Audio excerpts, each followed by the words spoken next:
నేను విష్ణు నాగిరెడ్డి. రెండు విషయాలు మీతో షేర్ చేసుకోవాలి. ఒకటి, మన చూస్తూనే ఉన్నారు నాగేంద్ర బాబు గారు, మెగా బ్రదర్ నాగేంద్ర బాబు గారు ఈ మధ్య ఫేస్బుక్లో కొన్ని పోస్టులు పెడుతూ ఉన్నారు. వాటి మీద నందమూరి అభిమానులు చేస్తున్నటువంటి కామెంట్స్, దీని గురించి ఒకటి.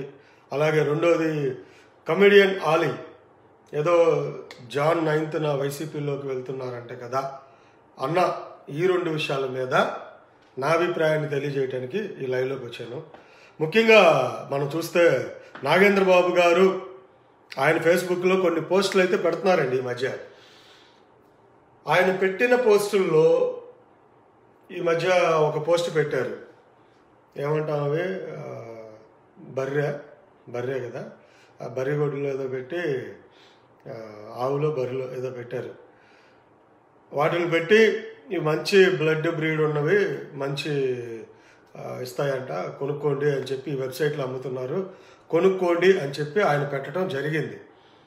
అది నేను చూడలేదు ఇనిషియల్గా అయితే, తర్వాత చాలామంది షేర్ల మీద కావచ్చు, దీంట్లో కూడా చూశాను కొన్ని వెబ్సైట్లో రావటం వల్ల కావచ్చు. అది చూసినాక ఆయన పోస్ట్ కింద విపరీతంగా నందమూరి అభిమానులు ట్రోల్ చేస్తున్నారు.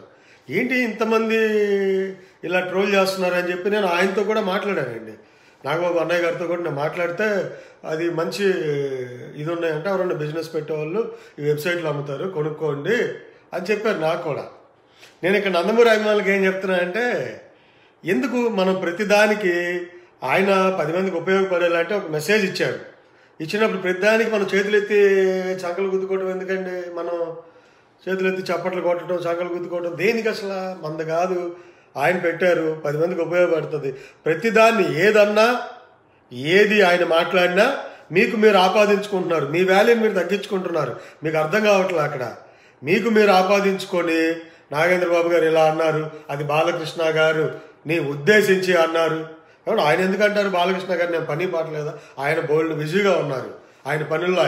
ఆయన ఏదో మెసేజ్ పెట్టుకుంటే మమ్మల్ని అన్నారని విపరీతమైన ట్రోల్ చేసుకుంటే మీకు మీ వాల్యూ మీరే దిగజార్చుకున్న వాళ్ళు అవుతారు. మీ వాల్యూని మీరే అపహాస్యం చేసుకున్న, ఏమంటారు, నవ్వుల పాలవుతున్నారు మీరు పెట్టే కామెంట్ల వల్ల. ఆ చిల్లర కామెంట్లు మానేయాలని చెప్పి నేనైతే చెప్తా ఉన్నా మీకు. దయచేసి ఆ చిల్లర కామెంట్లు మానేయండి. ప్రతిదాన్ని మీకే ఆపాదించుకొని నాగబాబు గారు బాలయ్య గారిని అన్నారు, లేకపోతే ఇంకొకరిని అన్నారు. ఏం పని లేదా? ఆయన బిజీగా ఉన్నారు. ఆయన బాలయ్యని అనలేదు, ఇంకొకరిని అనలేదు. కాబట్టి నాగబాబు గారిని ఆ రేంజ్లో ట్రోల్ చేయటం మానేయండి. ఎందుకంటే మీరు ఎక్కువ ట్రోల్ చేశారంటే మేము కూడా రంగంలోకి దిగాల్సి వస్తుంది. కాబట్టి ముందు జాగ్రత్తగా ఒక చిన్న హెచ్చరికలాగా చెప్తా ఉన్నాం. మీకు అధికారం ఉంది, మీరు ఇష్టం వచ్చినట్టు మాట్లాడతారు. ఇకపోతే రెండోది, సో దయచేసి ఆ ట్రోల్స్ అయితే ఆపుతారనుకుంటున్నాను. ఆయన ఏదో కామెంట్లు పెట్టుకుంటున్నారు, దాంట్లో మీకు తప్పనిపిస్తే అడగండి. ఆ వెబ్సైట్లో అమ్మరా ఆ బరిగొడ్లు? అమ్మకపోతే అప్పుడు చెప్పండి, అమ్మట్లేదు మీరు రాంగ్ పంపించారని. ఆ వెబ్సైట్లో కనుక్కోండి మీరు కొనుక్కోవాలనుకున్న వాళ్ళు. సరే, అది వదిలేస్తే రెండోది, కమెడియన్ ఆలీ ఏది జనసేనకి రావట్లేదంట, జగన్ పార్టీలోకి వెళ్తున్నారంట అన్నారు. నేను ఎగ్జాక్ట్గా ఒక 6-7 months బ్యాక్ ఆలీని కలిసి మాట్లాడినప్పుడు, ఆలీ గారిని కలిసి మాట్లాడాను. ఏం సార్, ఏంది మరి జనసేనలోకి మీరు ఏమన్నా వస్తున్నారా ఏంటి అంటే, ఆయన చెప్పిన మాట, మంచి వాళ్ళని రాజకీయాల్లోకి వస్తే చాలా చాలా ఇబ్బందులు గురి చేస్తున్నారు అని ఆయనంతటా ఆయన అన్నమాట. అది ఆయనంతటా ఆయన అన్నమాట. సో ఆలీ గారు నేనైతే అనుకోవట్లేదండి జనసేనలోకి వస్తారని. జనసేనలోకి రావాలి, వస్తే బాగుంటుందని నేను అడిగాను 6-7 months బ్యాక్ ఆలీ గారిని. ఆయన అయితే చెప్పిన మాట అది, మంచి వాళ్ళు వస్తే రాజకీయాలు తొక్కేయాలని చూస్తున్నారు, రకరకాల టార్చర్లు పెడుతున్నారు, వాళ్ళ నిలవనట్లేదు అన్నారు. సో అలాంటి వ్యక్తి వెళ్ళి జగన్మోహన్ రెడ్డి గారి పార్టీలో కలుస్తారని నేనైతే అనుకోవట్లేదు.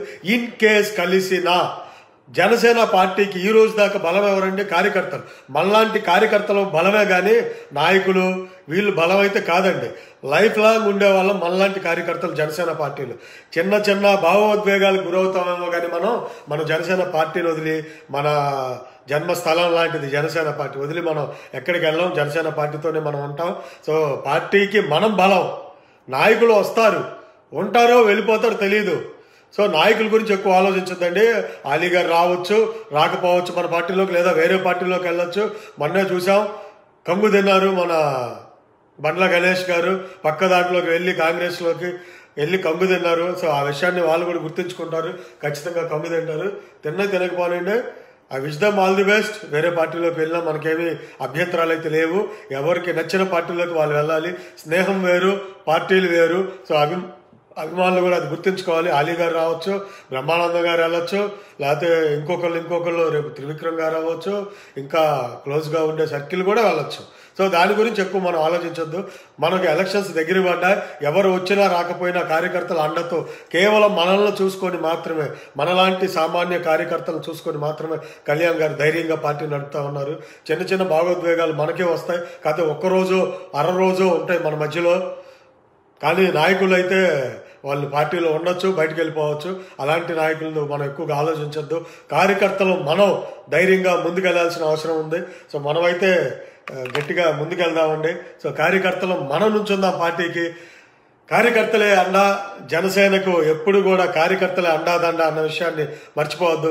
ఆలీ వచ్చినా, బ్రహ్మానందం వచ్చినా, ఇంకోళ్ళు వచ్చినా, మన పార్టీలోకి వచ్చినా, వేరే పార్టీలోకి వెళ్ళినా ఇట్స్ అప్ టు దెమ్. వాళ్ళ డెసిషన్ వాళ్ళకి వదిలేద్దాం. మనం మాత్రం జనసేన ఎలక్షన్స్ దగ్గరికి వచ్చేస్తున్నాయి, మాట్లాడుకుందాం దాని గురించి రెగ్యులర్గా మనం. సో జనసేనకి ఎలా గెలవాలి, మన కళ్యాణ్ గారిని సీఎం సీట్లో చూడాలి అన్న విషయం మీద మాత్రమే మనం ఫోకస్ పెడదాం. నేను కూడా ఇక అన్ని చిన్న చెత్తకి అన్ని వదిలేసి మనందరం కలిసికట్టుగా పనిచేసి జనసేనలో ఒక మంచి స్థానంలో నిలబెట్టాలని చెప్పి నేను కోరుతా ఉన్నా. ఎవరు మన పార్టీలోకి వచ్చినా సరే ఆహ్వానిద్దాం మంచిగా, రాకపోతే మాత్రం వాళ్ళకి వదిలేద్దాం. సో ఎక్కువ ఆలోచించొద్దండి. మనం కలిసి పోరాడదాం, కలిసి నుంచుందాం. జై హింద్, జై Janasena. Subscribe to our channel and press the bell icon for the latest updates.